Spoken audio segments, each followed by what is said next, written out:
Hi hello ನಮಸ್ಕಾರ, welcome back to my YouTube channel. ಈ ವಾರ ಎಲ್ಲ ಟಾಸ್ಕ್ನಲ್ಲೂ ಜವಾರಿ ಮಂದಿ ತಂಡ ಗೆದ್ದು ಕ್ಯಾಪ್ಟನ್ಸಿ ಟಾಸ್ಕ್ಗೆ ಸೆಲೆಕ್ಟ್ ಆಗಿದೆ ಅಂತಲೇ ಹೇಳ್ಬೋದು. ಹಾಗೆ ಕ್ಯಾಪ್ಟನ್ ಆದ ಜವಾರಿ ಮಂದಿಯ ಹನುಮಂತು ಅವರು ಕ್ಯಾಪ್ಟನ್ಸಿ ಟಾಸ್ಕ್ಗೆ ಸೆಲೆಕ್ಟ್ ಆಗಿದ್ದಾರೆ. ಹಾಗೆ ಟೀಮಲ್ಲಿರುವ ಎಲ್ಲ ಸ್ಪರ್ಧಿಗಳು ಈ ವಾರದ ಕ್ಯಾಪ್ಟನ್ಸಿ ಟಾಸ್ಕ್ಗೆ ಸೆಲೆಕ್ಟ್ ಆಗಿದ್ದಾರೆ ಅಂತಲೇ ಹೇಳ್ಬೋದು.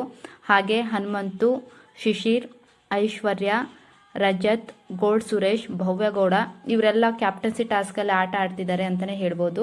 ಹಾಗೆ ನನಗೆ ಮಾಹಿತಿ ಸಿಕ್ಕಿರೋ ಪ್ರಕಾರ ಐಶ್ವರ್ಯ ಹಾಗೂ ಶಿಶಿರ್ನಲ್ಲಿ ಒಬ್ಬರು ಕ್ಯಾಪ್ಟನ್ ಆಗಿದ್ದಾರೆ ಅಂತ 100% ಪಕ್ಕ ಆದಮೇಲೆ ನಾನು ಇನ್ನೊಂದು ವಿಡಿಯೋದಲ್ಲಿ ಹೇಳ್ತೀನಿ. ಹಾಗೆ ಕ್ಯಾಪ್ಟನ್ ಆಗಿದ್ದಾರೆ ಅಂತ ಮಾಹಿತಿ ಇದೆ ಐಶ್ವರ್ಯ ಅವರು. ನೋಡೋಣ ಮುಂದಿನ ವಿಡಿಯೋದಲ್ಲಿ ಕನ್ಫರ್ಮ್ ಆಗಿ ಶಿಶಿರ್ ಅಥವಾ ಐಶ್ವರ್ಯ ಆಗಿದ್ದಾರೆ ಅಂತ ತಿಳಿಸ್ಕೊಡ್ತೀನಿ. ಹಾಗೆ ಈ ವಾರ ಚೈತ್ರ ಕುಂದಾಪುರ ಅಥವಾ ಧನರಾಜ್ ಇವರಿಬ್ಬರಲ್ಲಿ ಒಬ್ಬರು ಮನೆಗೆ ಹೋಗೋದಂತೂ ಪಕ್ಕ.